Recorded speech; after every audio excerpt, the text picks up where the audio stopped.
Thank you so much for joining us for our webinar, Keeping Cool and Keeping Safe.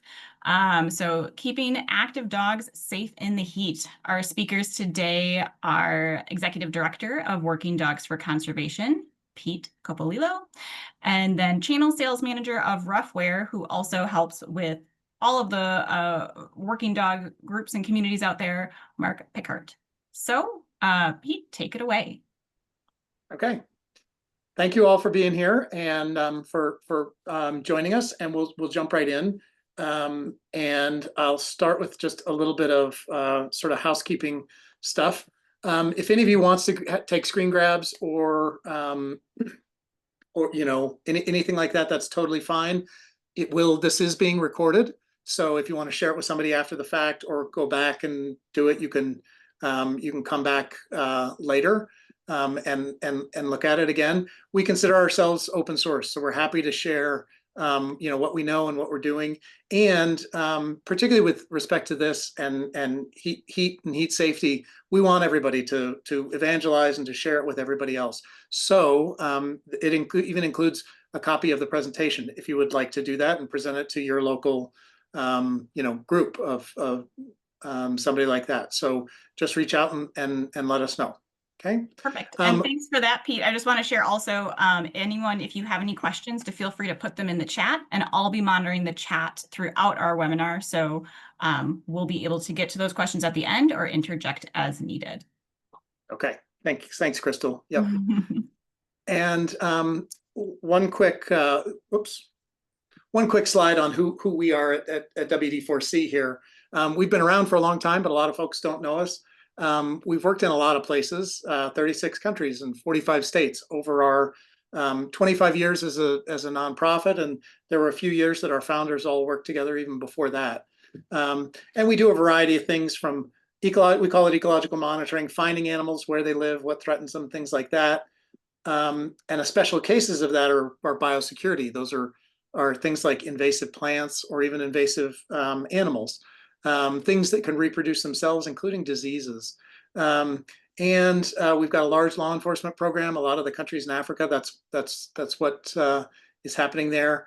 And then we have a combination of all of those things sort of in service of environmental justice. So it could be law enforcement, it could be biosecurity or ecological monitoring. And we work in a lot of different ways. So we'll consult on projects. I see from some of the names registered here that some of you all are actual professional conservation dog people. And so consulting, working together on solving some problems or things like that, or project field work where we go and it's our dogs and we do a one-off, do the surveys and come back, things like that. Or and particularly a lot of our capacity building is law enforcement projects where the dogs have to be on the ground 24/7. So if you want more information, check out the website or reach out. Our contacts were on the first slide and they'll be on the last slide as well. And of course, with the emails and everything. So now we will dive in just to the topic at hand, which is heat. And I don't mean to be shocking or anything with that, but heat kills dogs. And that's the cover of a review, that we did back in 2014, looking at detection and tracking dogs in Africa. And in that review, heat was the number one killer of dogs, and that's true across all the working disciplines. So for police and military dogs, for non-traumatic, so not getting shot or in an accident or something like that, the number one non-traumatic cause of death is heat. Some of you folks may be sporting dog people. Here's an example from the bird dog world in a particularly hot opening day in the South Dakota pheasant season. It's reported that over 100 dogs died of heat in that event. And quite honestly, particularly for recreation, one dog is too many. That's just not okay. So we all need to be vigilant about this kind of thing. And the last little piece I will share with you is from a scientific paper, and I'll mention that the papers that we mention in this presentation, they're all citations and everything are in a PDF document that we can share with you afterwards as well. But this one from Bradbury et al. In 2023, the average case is of heat stroke, and this is exertional heat stroke. So when you're out in the world and dogs running around doing their thing, that's distinct from confinement heat stroke, which is like the classic as left in a vehicle, right? But for exertional heat stroke, the average temperature was 61 degrees Fahrenheit. So don't think that because it's a cool, nice day and it feels good for us that dogs can't get too hot. In fact, every time you dive into this literature, there are mentions of dogs in the Iditarod, at 0 degrees Fahrenheit, getting heat stroke. So it's something to be vigilant about, all the time. And here's the crux of the issue, and I'll tell you who these folks are. After that review, we looked at we did what we called a safety and security audit for our programs in Africa.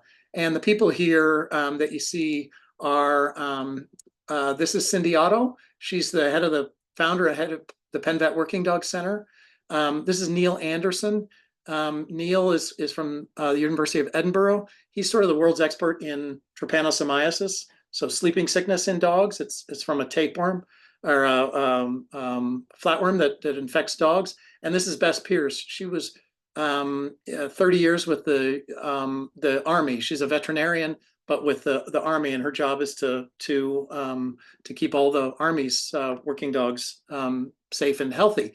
And the data, the graph you see on the right, you're going to see a number of these, and they all basically tell the same story, which is that dogs heat up fast and they cool down slowly, and their ability to generate heat far out exceeds their ability to dissipate it under when they're really working hard. And so that's the crux of everything we're talking about here, which is that we have to be very careful about that and how to manage it. And so I'll explain the graphs when we come back to them, but we'll get into that. The metaphor I kind of like to use is like your car, because a lot of people think about that. And particularly with active dogs who are either Ruffwear's tagline, I love in Mark's email signature, says every dog's an explorer. That's really true. And so for scenting dogs, working dogs, if they're actively scenting, they close their mouths. We all know that panting is the primary way that dogs dissipate heat. So that's just like disconnecting the radiator on your car, right? It can't dissipate heat. But not only that, dogs, when they're scenting, actively scenting, they're using their muscles to breathe in and out. And they may be moving more quickly as they're running through the environment or whatever. So it's like we've just disconnected the radiator and stepped on the gas. So we lose our capacity to dissipate heat, and we've increased the amount of heat that's being generated. So we have to be really careful about that and watch it. I'm going to tell you something now that's a little bit unsatisfying, at least it feels that way. But as soon as you dive into the literature and all the resources and everything online, what you see is that the recommendations and the thresholds are all over the place. And there's also a lot of different terminology. So a dog getting too hot, you can see it anywhere from 103, 104, all the way up higher and even sort of lower. And that's for a good reason. It's not that everybody's, some people have bad information or anything like that. It's that heat is a relative challenge for dogs. Some dogs will collapse at 103.5 or 104 degrees. Normal body temperature is reported anywhere between 101, around 101.5. It could be a little higher than that. It could be a little lower than that. And dogs are quite variable. So the point is that there isn't a magic number. We can't give you a magic number that says this is when you have to stop or be worried about heat stress or anything like that. So it's really a relative thing, and we're going to give you some tools today to think about how you navigate that relative the squishiness or the uncertainty surrounding heat. Another thing to preface this conversation with is that there are a lot of strategies and gear and things out, on the market to manage heat. We also hear a lot about diet. Some people believe diet and can affect heat, and all those things are true. However, none of them can counteract what that upward arrow that we showed you. Dogs' ability to generate heat. So while all these things are valid, and a lot of it, you'll hear about a lot of the good stuff. There's also a lot of sort of strange stuff out there, like your Frenchie feeling like she's in the French Alps. And so, but the point of all of it is that there is no solution that says set it and forget it and allows us not to worry about heat. We always have to be thinking about heat, and being vigilant with our dogs. And I think that'll be obvious by the end. So we've been talking about this for a while. I mentioned that review in 2014. The important, I was thinking about a kind of a little mnemonic to try to remember, what the how to stay on top of heat. And so this is just a little tool, gimmick to try to remember it. And there are 5 S's, and we'll go through all 5 of these out there. But it's keeping them skinny. Some heat exposure is helpful. Stop often during activities. Stop at heat stress, not at heat stroke. Talk more about that throughout. And then at the end, stopping slowly. And we'll elaborate on all of those. So the first one, the first S is skinny, keeping dogs skinny. And that's just an easy one. It's good for their health. It's good for their joints, but in the context of heat, a lot of a trim dog is going to have to work less hard to run around and do all the things that they're doing and being active. They also hold less heat, so there's not a big layer of fat holding all that heat in. And if they are skinny, they're probably inactive. Dogs condition very quickly. They get fit, and their performance increases very quickly. So they're probably generating less heat as well as they're running and doing their jobs, or just hanging out and having fun with you. And so in addition to all the other benefits of health and joints and all of that, it's really good to keep them skinny. And Purina, there in the document you'll see there are a few different resources for this. Purina recommends a 4 or a 5. For working dogs and very active dogs, I would say hit closer to 4. Get on the low end of that, because these are athletes that we're asking them to do very athletic sorts of things. And of course, we control how much food goes into the bowl, so it should be a straightforward thing for us to control. Okay, second thing is the second S is that heat exposure helps. Some heat exposure is a good thing. It's sort of a Goldilocks sort of situation here, in that some is good, too much is bad. And I wish that we could tell you more than that. I've asked a lot of veterinarians about this, including some of the best in the world. And it's another example where things are just a little bit squishy. So we can't say exactly how hot they should get, or for how long or how often. But what we can say is that exposure to heat builds resilience in a dog, and repeated resilience is better. So we're going to give you some tools and show you how to do that, and to be safe and be careful while you're doing it. But the upshot of it is, physiologically, what's happening is when dogs their heat goes up, and this is true of humans and horses and other mammals too, they develop what are called heat shock proteins. And those heat shock proteins are what help them resist the heat and recover from it sort of quickly. And this is something that we should help our partners and kids and everybody else recognize, so that how to do this safely. So you can please share this with others, and as we go forward. And the way to do that is what we call a visual heat stress assessment. So this is squishy part number 3, which is that every dog is different. Dogs are individuals. We know that, right? And everybody's different. So what you need to do, and what we all need to do, is learn our specific dog's tells or the signs that tell us he's heat stressed.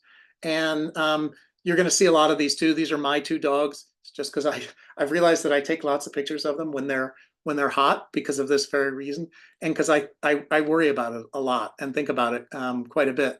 So that's Birch on the left and Enzo on the right. And what I'm going to do is show you with them and some of their pals some of the ways to tell what heat stress looks like. A lot of times when you start in on this, you start either a first aid course or reading online or whatever, people will say, here are the signs of heat stroke. Well, nobody teaches young drivers, here are the signs that you've hit a telephone pole, right? We stay on the road. We avoid the telephone pole. None of us wants to have a heat stroke or a heat injury or heat illness. Those are the other terminology. If that happens, we've gone too far and we've already screwed up. So we want to be vigilant and we want to recognize heat stress. So how do we do that?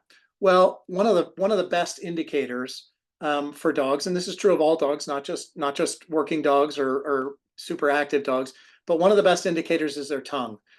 So on the left side there of your screen, what you can see is Birch. He's hot. That's a little flame there, and his tongue is his best indicator. Not all dogs are that way, but you see how it's long, so it goes out well beyond his canines there, and it gets wide. It gets that spoon shape, like a paddle shape at the end, and then it starts to scoop like that. Those are the really good indicators for him. And honestly, over the years I can just glance at his tongue and I can tell pretty much his tongue is probably 80% of what I sort of look at. Some dogs their tongue will get really red, or when they're starting to get into danger zone, it can also lose color and get sort of gray. A lot of other dogs too, saliva will tell you something. You can see on the bottom of his tongue there, he's sort of bubbly and whatnot. Some dogs will show that white sticky saliva, almost like it's showing the map of a map of the roof of their mouth. Is in you can see that. So just look for changes in the saliva, and you can contrast that with Birch when he's cool over here. His tongue hardly goes out beyond his chin and his canines, and it's not widened. It's not fat. It's not scooping, anything like that. So the last thing about their tongue is the intensity of their panting, right? So if they're panting and they kind of close their mouth and then they pant a little more and then they close their mouth, that's an indication that they're not super hot. But when a dog is really hot, they're going to be panting like it's almost like a hammer. It's pounding, that really intense. I'm sure all of you've heard that really hard, and they don't stop, right? And so the intensity and whether it's broken or not is another important and sort of good indicator for you. The next one is Jasper. This is Jasper the lab. He illustrates these pretty well. It's just their overall facial expression. Okay, so on the left you can see he's hot. He's really hot. I remember this day, and it was a little bit scary. And so what you see is the whole picture, but his eyes get squinty. Often they're opening their mouth just as wide as they can to really radiate all that heat. And so what that does is it gives them that kind of grimace look. And that's also related to having their ears pulled back a little bit. You see how his ears are alert and forward, and he's in the cool side. And of course, his tongue is a good indicator there too.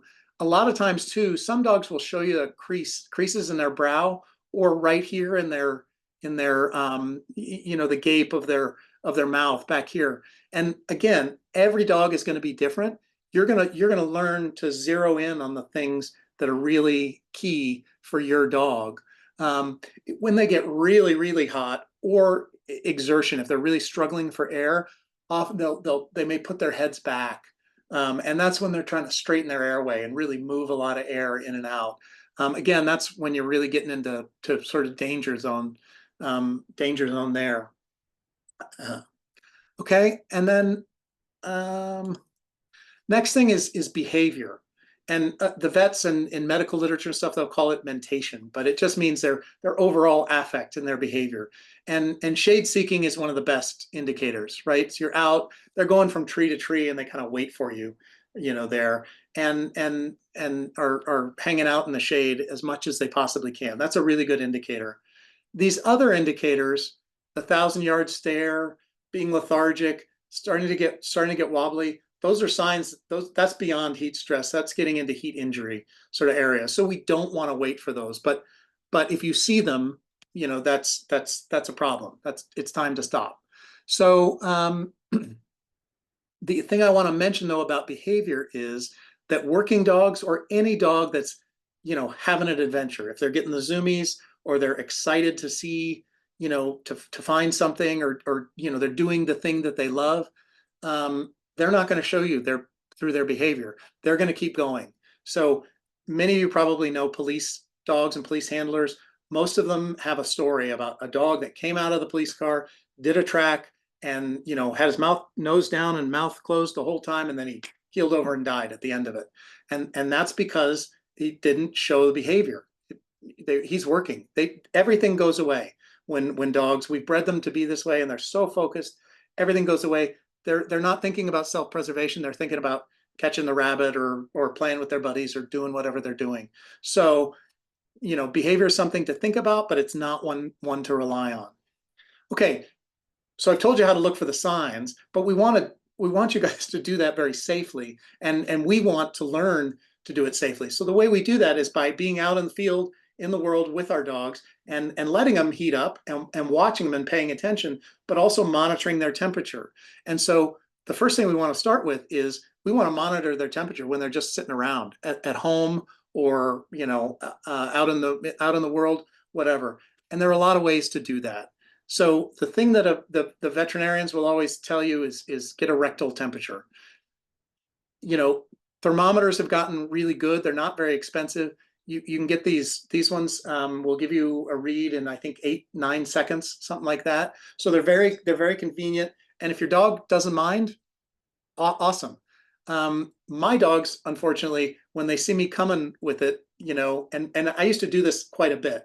They were really like, "Oh my God, could you please just leave me alone?" Because I'm learning the thing. So they would start to avoid me, and I don't want that, because I want them to come to me. I want them to show me the behavior. I want them to drink water, do all those things. So I have messed around, and a number of us have, with a lot of other sort of options. The one I use the most now is this. It's a chip.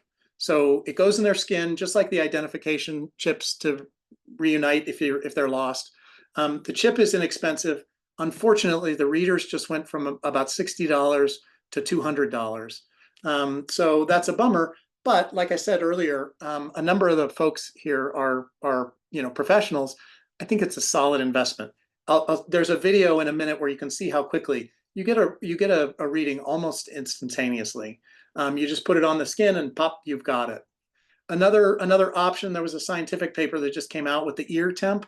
I'm not a huge fan of this. It's not that easy to get it in and get it just right. So it's very quick once you get it right, but it's a little hard to get in there and stuff like that. You also have to put the little covers on it. It's just like the ones you use for babies and kids and stuff.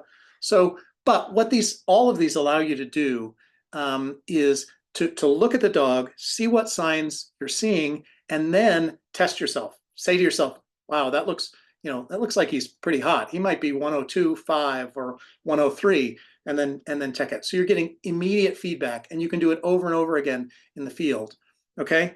I'll share one thing with you. This is one of the infrared ones. We tried it on their tongue. I've tried it, or the ones you use like for the pizza oven or your hot tub or whatever. The little laser. Don't bother. It's not going to work. It's terrible. Their tongues move too much. It doesn't. The angles get messy. It's just it never works. I asked Cindy Otto, in the previous slide about it. And they've done the same thing. Don't bother. It's not worth it, and it won't work on their heads where because of the fur and all that stuff. So the point though is to make this really intuitive, and just to do it over and over and over again.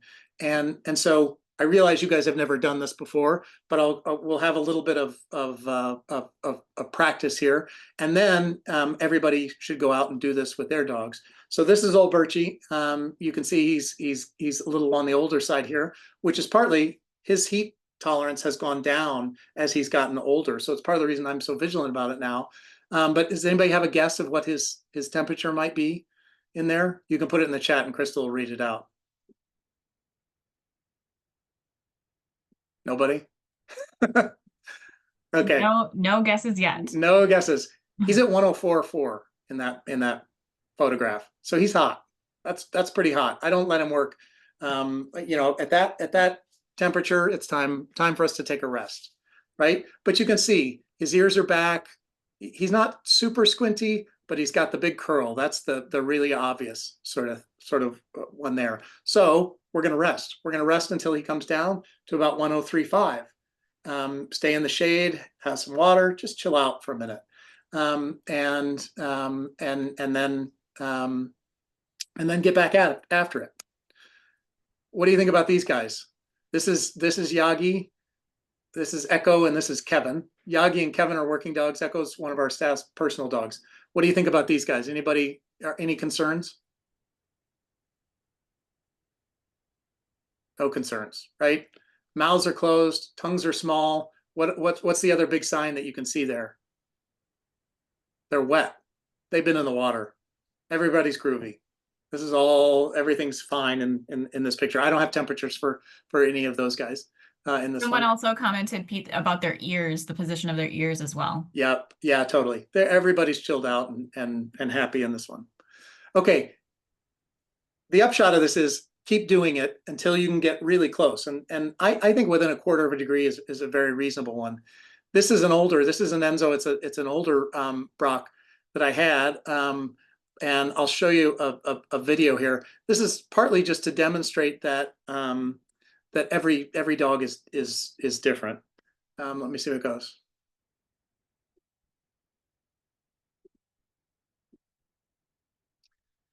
Here's the taking her temperature. Okay.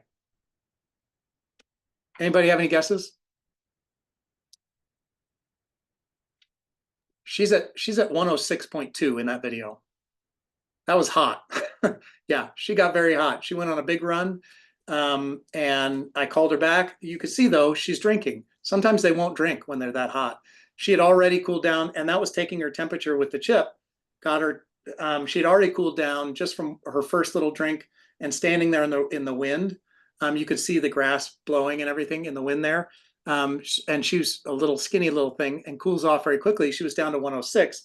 We stayed there hanging out until she was down to 103.5. Same. So every dog is different. You know, she's not showing any of the same signs that Birch shows. So I need to learn those differently for her. And that's on all of us to do that. Okay. So the idea here is to make this just intuitive, right? If you're ever taking your dog to the vet is going to want a rectal temperature. That's kind of the gold standard. That's what everybody uses. You know, people will say different things if they've eaten or not or whatever, but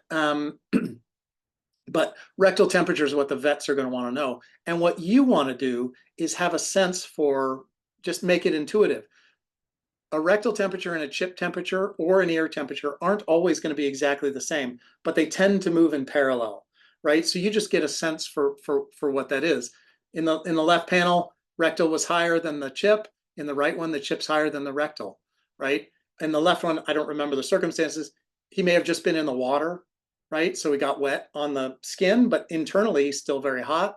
And the opposite may be true. Maybe been in direct sun in the on the right panel. So you just want to make these things sort of intuitive until you're thinking in your head. These are the same data for two different of our working dogs in Zambia, and I want you to notice two things. One is the red is the rectal temperature, the blue is the chip temperature. They move in parallel. So again, the absolute number matters less than where you are on this curve. But I also want you to notice how quickly it goes up. The vertical lines are minutes, right? And the temperatures, I apologize, they're in Celsius for those of us who don't think it's Celsius, but there are the conversions. And what you can see is just 6 retrieves, he goes from increasing from below 100 to over 104. We stopped the exercise here, right? Exercise was stopped here, but he continued to heat up, right? That's a really important point, and we're gonna revisit that. And the same with Earl. And we'll talk a little bit more about how to deal with those. And that brings us to the next S, the third S, which is stop often during an activity. It's really important to stop often, even during activities when they're not getting very hot, because the dog is learning that a stop is just a temporary stop, and they get to catch their breath, and then they pick up and keep going. So Jay Crafter is our director of law enforcement. He works in Africa, and all of his tracking dogs, they can go on a down. They're tracking, they're gung ho, they're going after it. They're going to catch the bad guy. They're going to do, all of this. And they say, lie down, and they lie down, and they chill out, and then they're ready to go again. And they know, and the reason they were willing to chill out is because they know that they're going to start up again, and it's all going to be fine and fun. Otherwise, if you only stop when they're getting hot, then they're just going to get anxious. They're going to want to go again, things like that. So number one, they'll they learn that it's good to stop. Number two, when they're out doing their thing in the world, you can't see those subtle cues that we just showed you there. So it's important to have them calm down, be able to look at those sorts of things. It's also a great opportunity to get them wet, get them in the water, right? Or to give them a drink, right? And that's really important. So what I do when I'm out, I just set my watch on an automatic timer. On a warm day, it goes, if it's really hot, it'll be every 15 minutes. If it's cooler, that it may be down to, and we're not doing something really active, it may be down to every 30 minutes, but it goes off. It's just a little reminder to say, to check in. Is he wet? Are they active? What's going on? So the water thing is really important. And I'm going to show you one part of that here. This is so cool. I love this. The cup on the left has no water in it. And this is why hydration really matters for dogs. So water has a high, what's called specific heat. It absorbs a lot of energy. So without water, the cup just goes up in flames. When the cup's filled with water, it's cooling that cup. It takes a lot more energy to get that cup to burst into flames, right? So that's what's happening inside a dog's body. So heat is mitigated by hydration. Hydration is our best friend in that context. During the stops, that's a great time to give them water. I used to take pride in the fact that my dogs would drink from a squirt bottle. And what I learned, number one, was it's a great way to waste a lot of water because as you can see, Jasper, it misses. Not everybody's so good at it. I also was learned from somebody else that when dogs have their heads up like that, they can aspirate the water. So, it's what we used to call when I was growing up goes down the wrong pipe, right? And they cough and sputter and all that. So I'm now a believer in bringing a collapsible bowl and a bottle and watering them in the field that way. You save a lot more water. If they don't drink it, you can put it back in. And it's just a lot more efficient. So hydration is really important. But now we're going to move over to Mark, who is going to tell us about the real secret weapon, which is evaporative cooling and how we can use that in our favor. So, Mark. All right. Yeah. Thank you, Pete, for all of that. And have just a little bit to share here about some of our cooling gear here with Ruffwear. And, before I do, we would say all the same to where, part of this is just that any of our cooling stuff is just it's meant to be a tool in the kit. We want to make sure that you're working with your dog and checking in. It can be a challenge for sure. That's one of the big reasons that we started doing this. As you can probably imagine, a lot of the crew here at Ruffwear were active dog people. It's something that's very close to our heart.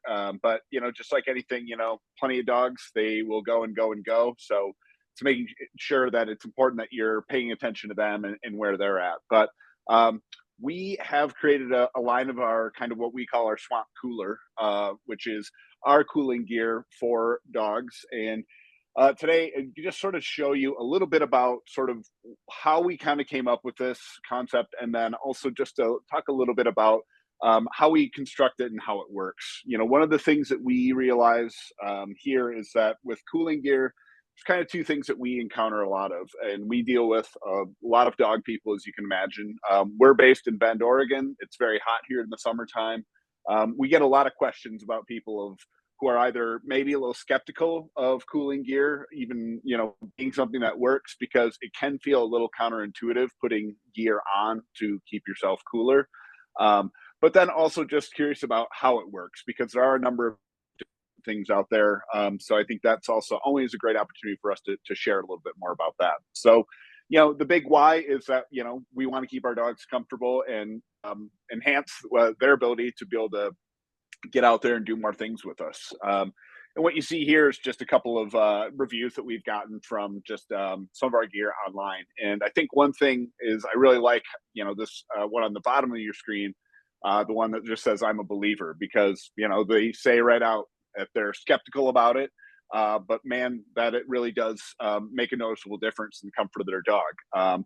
They also specifically mention a little bit about humid weather, and that it's been really challenging to keep dogs cool.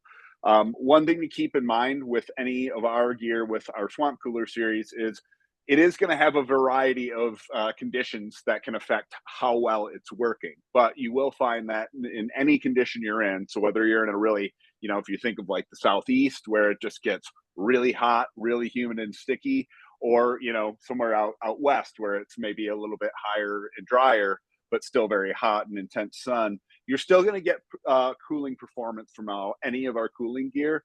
But you will see that it is going to work and operate a little bit differently. And I will also share a link before we close up that kind of shares a little bit more detail about that, because you start getting into things around humidity and ambient temperature, which will affect some ways how it works. We can go to the next slide.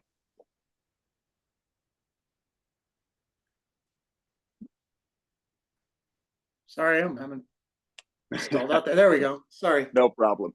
And then, of course, another thing here is that we have done a lot of extensive field testing. One thing, you know, you can see here, this is another partner of ours, some of the dogs from rogue detection teams, long partner with us. But, you know, we do spend a lot of time, and this is where, you know, our working dog channel really comes in. You know, one thing that we do and pride ourselves out with Ruffwear is we do a lot of time on the front end of testing everything from fit, but also how things are actually working out in the field. Working dogs play a really critical role for us in that, because really we think of them kind of as the pro athletes of the dog world. These are people who are working hand in hand with people all day, all sorts of different environments for very long, at times very long extended tours. So we find out pretty quickly what's working well and what does not.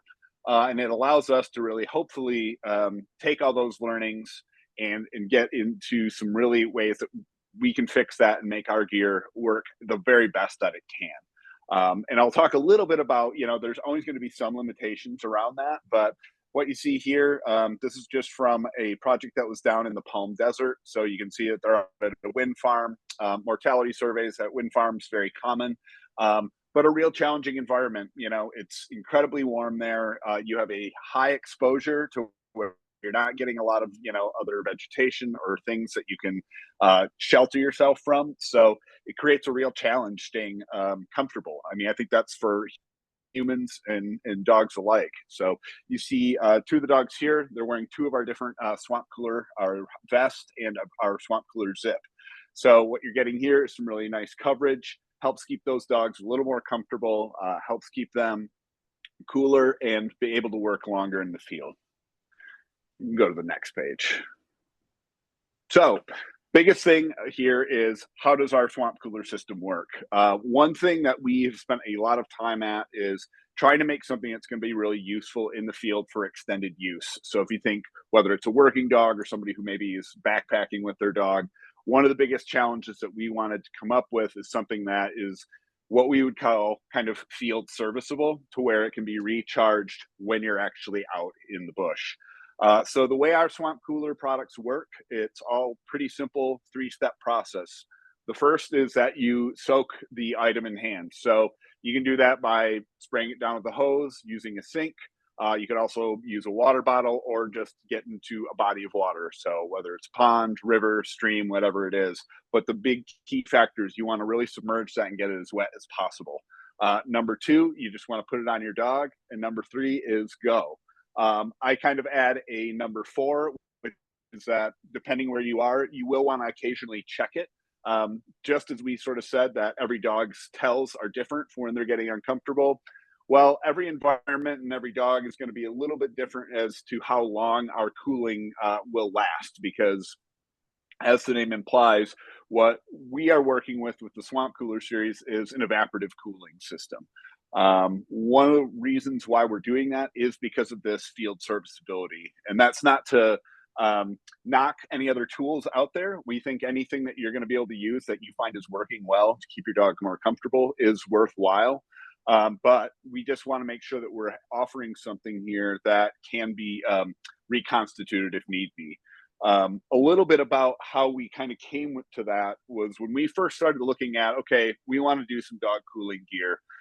We looked at a number of different varieties. There's a ton out there from both, kind of what we use on our own bodies as humans to, certainly what you'd use with animals.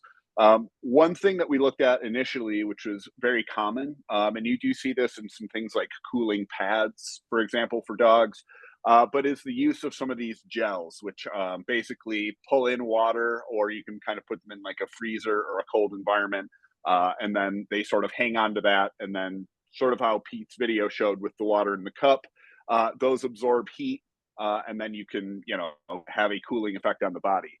They do work, but it gets really tricky when it's something that you actually have to use as a wearable. They use that, for example, in wearables like with motorcycle cooling gear.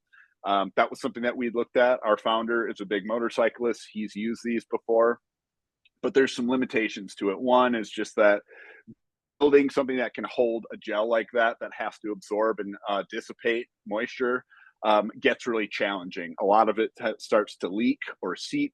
It gets very hard to construct properly. And then one of the hardest things is that if you're on a motorcycle, or in this case, if your dog is wearing something like that and they're active and they're out in the field, is that once that heat dissipates out of that gel, you don't have a way to really reconstitute it in the field. You have to then kind of go back to a base to be able to do that. So that was what led us to building the Swamp Cooler system, which again is taking advantage of evaporative cooling. So that's the same thing that we feel if we've been out on a hot day and we go jump in a lake and you get out and you can kind of feel that breeze on your body and it feels nice.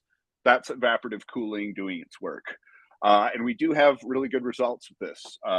This is one just on image on the left. This is just with some thermal imaging cameras that we use. But you're seeing an actual 6 times greater heat reduction when this is actually fully functioning and working on the dog. Another way that you can kind of do this in a more normal way is that I always encourage folks, if they haven't tried this, but if you're using it for the first time, if you put your hand underneath and feel the dog's fur and its skin, it's a pretty significant difference. It's pretty surprising, even for skeptics. It's a pretty cool thing to see working in real time. We can go to the next slide, please. All right, so kind of a funny picture here, but what you're seeing here is a cut open version, so an exploded sort of diagram of one of our samples of the Swamp Cooler. And it really has kind of 4 main components to it. And as you'll see, it is composed of 3 layers, so it's sort of sandwich. The middle layer is where I usually like to start because that's kind of the most important. It's really at the heart of how all of this gear works. And that is a polyester non-woven felt reservoir to absorb water. So like I said, it is sort of a felt-like material made out of polyester.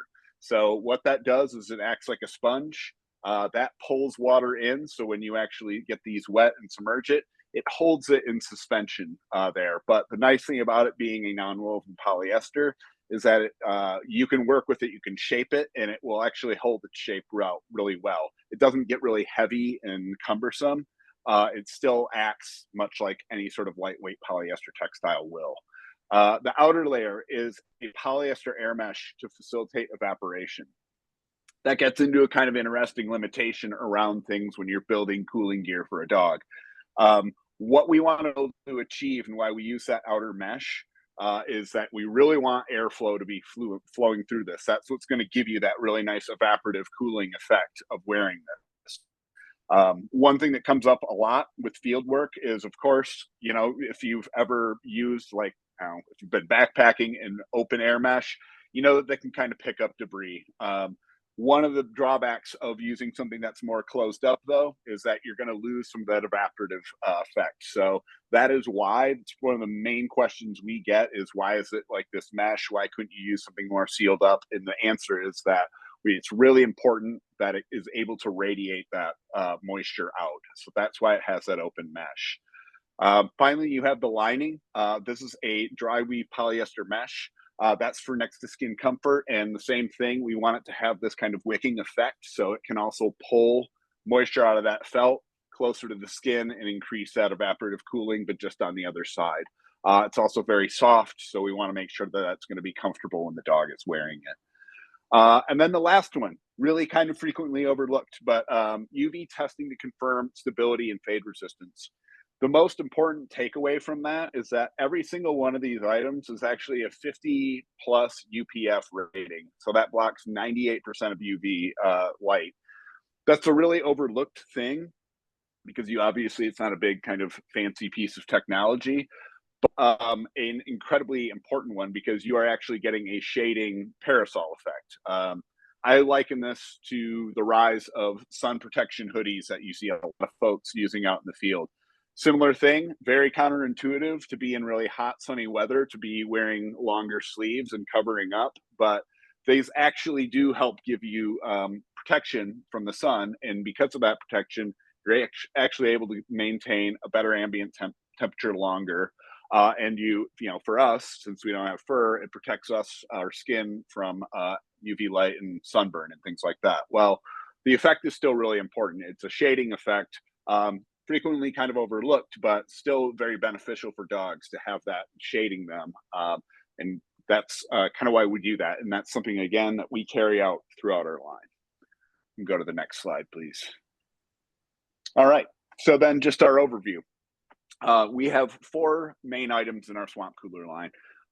Pete also mentioned the importance of carrying extra water in a bowl.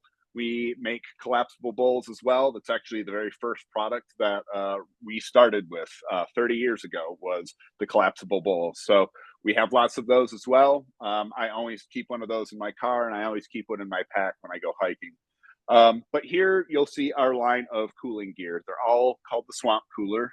And you can see that they have a neck gaiter, our Swamp Cooler zip, our cooler vest, and then our harness. And just a little bit about them. The core features and technology is all the same. So they're all going to utilize that 3-layered system, and they all utilize evaporative cooling. But what we want to do is give some options for different use case scenarios or different preferences. So the most basic one, of course, is going to be the neck gaiter. That's actually my personal favorite. I use that all the time. I keep one in my truck. It's great for when I'm out with my dog. You can always shove it in your pocket. It's really small and compact. It's a great way to just use something really quick. If you just want to make sure that your dog's able to stay just a little bit cooler, you can just pop one of those on. It's really soft. It's very comfortable. Most dogs really take to it, no problem at all. Next up, you have the Swamp Cooler Zip Vest. So the zip vest is very popular, particularly in working dogs, because it is a little bit more form-fitting, and it has the benefit of being more form-fitting is that you can actually run that underneath a harness if you so choose. So if you're somebody who likes to use a harness on your dog, that's kind of the go-to for that, because you can fit that right underneath. It works really well. It's meant to integrate with all of our existing harnesses. So that's a really nice option to have, to where you're still going to get that shading effect and cooling effect from evaporation, but you can wear that under a harness. Next, Swamp Cooler Vest. Sort of the opposite effect here. The Swamp Cooler Vest is going to be your best bet if you just want maximum coverage and maximum cooling. have a really large belly panel on the swamp cooler vest, as well as a longer length on the back. So kind of think of that as, if you think of like a warm-up jacket, but instead of warm-up, we're talking cool down. But it's going to give you the most coverage. It also has the most area on it. So because of that, you're going to get a longer lasting effect because it has just more surface area for collection of water. And then lastly, we do have the all-in-one. We kind of started initially with just the 3 items on the left-hand side, but we, of course, were almost immediately asked to have one that's integrated into a self-standing harness. So again, probably for working dogs, probably not as much of our main go-tos, but some people just really have a preference. There are people who run dogs and really want to have a harness, and they'd rather just have an all-in-one rather than a layered system. That's exactly why we make it. So that being the most feature-rich, you have all of our kind of standard multi-buckle harness. It has the same handle on the back, so you can lift and assist with this. A nice supportive belly panel as well. So that belly panel not only allows for added lifting, but utilizes that same technology. So that is a really nice feature to have because since dogs tend to have a little bit more exposed belly, they can dissipate heat through that area of their body a little bit faster. So another nice option to have here. Cool. That is Thank you, kind Mark. of our, that's our awesome. lineup at a run. I love the handle for hoisting them up and down, rocks and stuff like that. Yeah. Yeah. Cool. Okay. Well, those are some really, that's important, to both cool them off and keep them cool. And as we're thinking about those curves, it's both tamping the top of it down and making the slope of it so they don't heat up so fast and they don't top out as high. So it's really important. And this should be sort of obvious now, but the fourth S is stop at stress, people. We're not going to wait for a heat injury. This is the thing that really, the statistic that really gets me going. The risk of death increases 65x if you move from heat stress to a heat illness. And so there's really there's no reason under any circumstance to go that far. And when we say stop, it doesn't necessarily mean stop permanently. It means stop and cool off, right? Get in the water, get in the shade, re-energize the vest, whether or have a drink or whatever. And sometimes you have to bring the shade with you. So in the middle here, this is Bryn. She's a conservation dog in South Africa, and her handler Vicky Hudson carries an umbrella with her for those moments when they're stopped. That's a geometric tortoise, one of the rarest tortoises in the world. While they're stopping, collecting data, Bryn's in the shade. That's one of my dogs. Out on the prairies, there may not be a tree, but you're the shade. So stay in the shade, have them cool off until they're ready to go with that working temperature again. So just as a little summary, when you see those signs of heat stress, it's time to stop. I go to say 103.5 or even 103. It really depends on the dog. If it's an old dog, double coated like a retriever, then what you want to cool them off a little bit more. All the other things, there's no set it and forget it. Just remember, we always have to keep watching them. I'm going to tell you I like to carry ice in one of my water bottles for the dogs because then you're cooling them from the inside as well. To your question, I saw the question in the chat, Andrea. Do you not want to put water on their coats? That's been pretty much dismissed now. And as is the same idea of overcooling them. So it used to be people would say, don't cool them too quickly or put ice water or anything on them like that, because if they start to shiver, then they'll generate heat, or that their circulation will all go to their core and they won't dissipate heat. That's never been supported in the scientific literature, not with dogs or people or horses. So get them wet, immerse them completely, whatever. If you can't do that though, start with their head, get their head wet. And I'll show you some data and tell you about that, why and what that's about in a second here. But the other two little things are, have a leash with you because some days they just lose their minds, right? There might be bunnies all over the place. and they're running around, or bird dogs or whatever, put them, you may have to leash them to keep them calm. Okay. And if you have the luxury of, if you're out going to do a hike on a hot day, choose a hike that's got water on it so you can move from water to water to water rather than having them dry the whole time. Okay, so back to the head dunking thing. This is a paper that just came out recently, and basically the upshot of it is they demonstrated that if you can't cool the dog's whole body, only cool their heads. This is Hammer. He's one of the dogs in Zambia. Those are Cindy's feet. Cindy taught him to dunk his head in about 5 minutes. It was amazing. And this is him. 3 minutes and 45 seconds. He went from 100 degrees to over 145. That's walking on a leash in the sun, just walking on a leash. Then he cooled off while he stretched a little bit. 2 retrieves, 2 more retrieves. We stopped him at 105, and look what happened. He continued to warm up, right? And then he dunked his head, and now he starts to cool off. These are the data from Cindy's paper. The important thing to see here is this is when exercise stopped.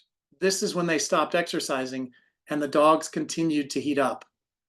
Dogs are just, everybody knows about steaks, right? You have your steak on the grill, you take it off, you rest it for a little while, and if you've got a meat thermometer in there, it continues to get hot in the inside. That's what's happening with a dog. And so that's why we want to cool their heads. And look what happens. This low line is the dogs that cooled their heads, and look at, they heat back up. So this is the last S, stop slowly. A lot of people think once you've stopped exercising that it's over, but it's not. And especially don't put them in their kennel, because you put them in a box, then the heat really can't get out, and there's no wind and things like that moving. So when you stop, take a few minutes at the end, and remember, they're going to heat up. And once they're cooled down, they're going to heat up again. So keep them cooling, active cooling. This is Carlo. He's one of Hammer's kennel mates. He just flattened out. He didn't cool off. So in that situation, they need some active cooling, and it can be as simple as a fan. You can just hang a fan. It doesn't need to be a big expensive crate fan or integrated or any of that stuff. It can be just a regular old fan right in their kennels. So, okay. So to summarize and wrap this up, carry lots of water with you. Water's our best friend, whether we're recharging vests, drinking it, or putting it on their heads or their whole bodies. I like it to have iced water, above 50.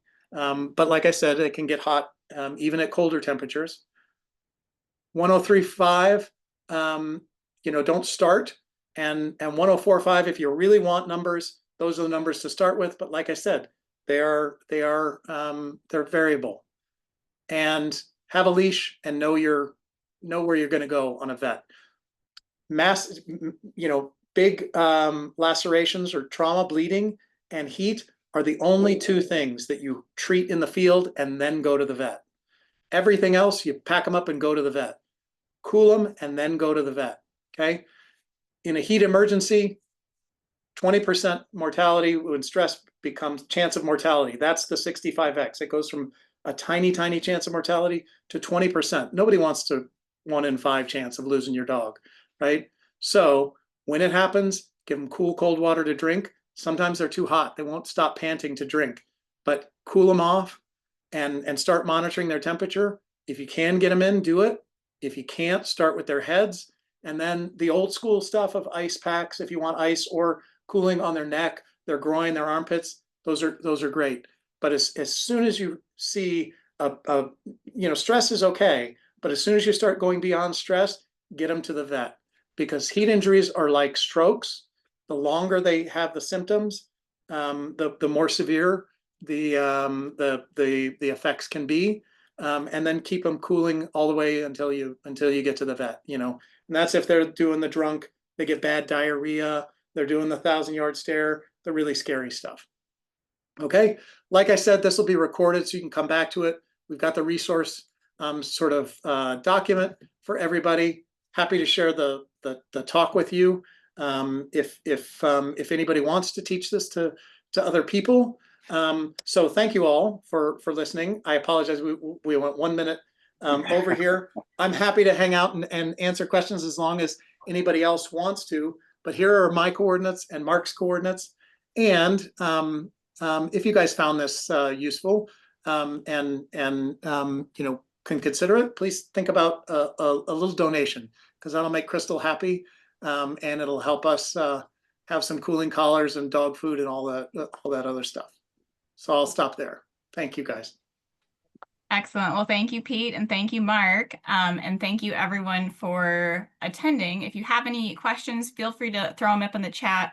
I know Andrea's question about the double fur coat, and just to expand a little bit more, she did ask, does the swamp gear work differently?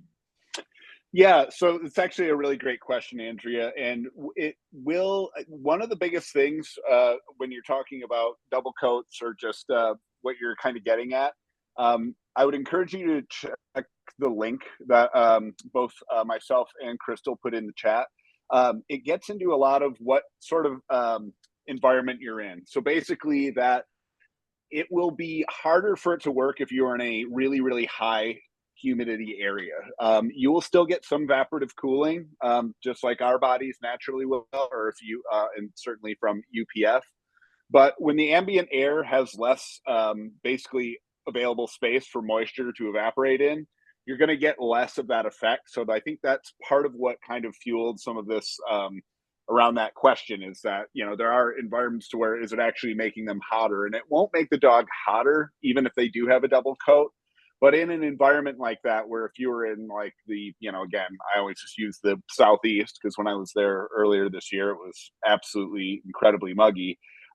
It's harder to feel that ambient cooling even when you're sweating, because the sweat just doesn't dissipate as well. So the swamp cooler is still working, but in some of those environments, it's not going to work quite as well. And again, our link that I shared has some more detail around that and how it functions best. Excellent. Well, thank you, Mark. And yeah, like Mark said, so afterwards, everyone who's registered will get a copy of this recording. It takes us a little bit just for it to buffer, but watch for your emails probably tomorrow. And then we'll share additional resources. So Pete has a handout related to this work here. We'll share the links from Mark at Ruffwear as well. And then we'll share a little bit more about our events. So just listed here, you know, we have a super cool event called the Canine Classic coming up at the end of August, that if you're in Montana or coming out to Montana, it's super fun. Mark has been there, Pete's been there, I've been there. It's super dog friendly. Your dogs can come there. It's an awesome time. And we have remote options for that as well. So you can still participate even if you can't come out to Montana during that time. And we'll share just all those things. And then Ruffwear also has a really fantastic promo code exclusive to our registrants. So that is where we'll share that information with you as well. Also promised in our registration is that there is going to be, we have 3 prizes. We'll do a random drawing if you've opted in your registration. And so I'll email you each privately for that, just because I want to make sure we're accurate on sizes and stuff for your Ruffwear goodies. And any other final questions? I don't think I see any. So without further ado, we're going to end this webinar now, but thank you all so much for coming. Thank you so much for supporting Working Dogs for Conservation, and being huge supporters of Ruffwear. We love them. And we hope to hear from you all soon. Thanks for joining us, Mark. Thanks, everybody. Yeah. Bye. Bye.